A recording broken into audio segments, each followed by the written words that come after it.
Haiba'il kiram, manakala musibah menimpa seorang hamba saudara, maka musibah itu tidak keluar dari 3 makna.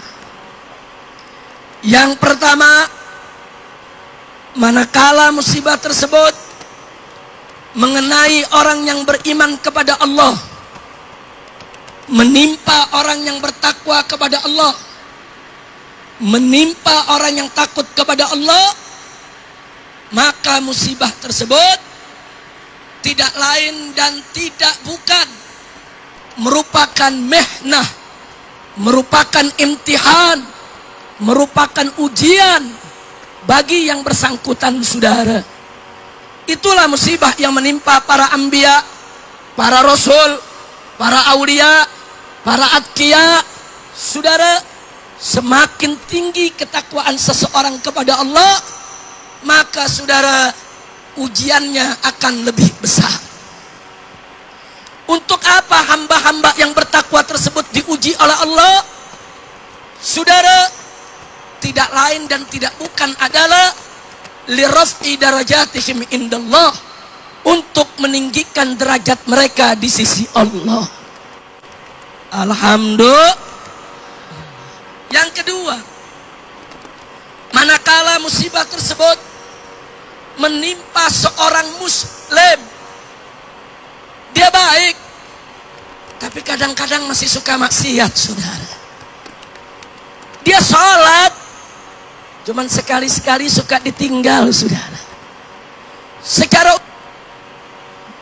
baik, tapi kadang-kadang dia masih terjebak dalam dosa saudara. Jenis manusia yang seperti ini, manakala dia mendapatkan musibah dari Allah, maka musibah tersebut adalah inzar, yaitu peringatan. Untuk apa diberikan peringatan oleh Allah?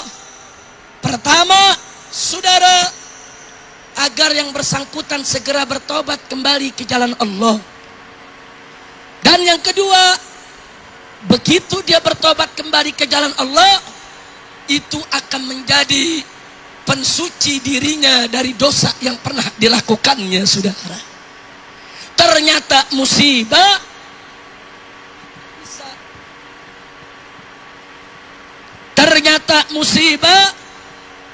itu bisa menghapus dosa. Alhamdulillah. Yang ketiga, manakala musibah tersebut menimpa orang yang tidak ada kebaikan dalam dirinya sudah, selalu maksiat kepada Allah, selalu durhaka kepada Allah, tidak mau taat, hidupnya bergelimang maksiat, tiada hari tanpa dosa, seperti orang-orang munafik, orang-orang musyrik, orang-orang kafir, orang-orang yang mufsidin saudara.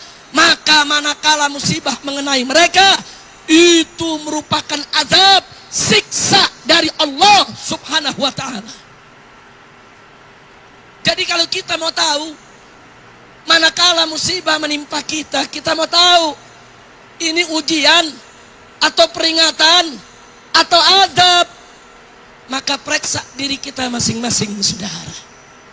Kalau kita termasuk golongan yang sholihin, masuk golongan atqiya, masuk golongan asfiya, maka itu merupakan ujian tentunya.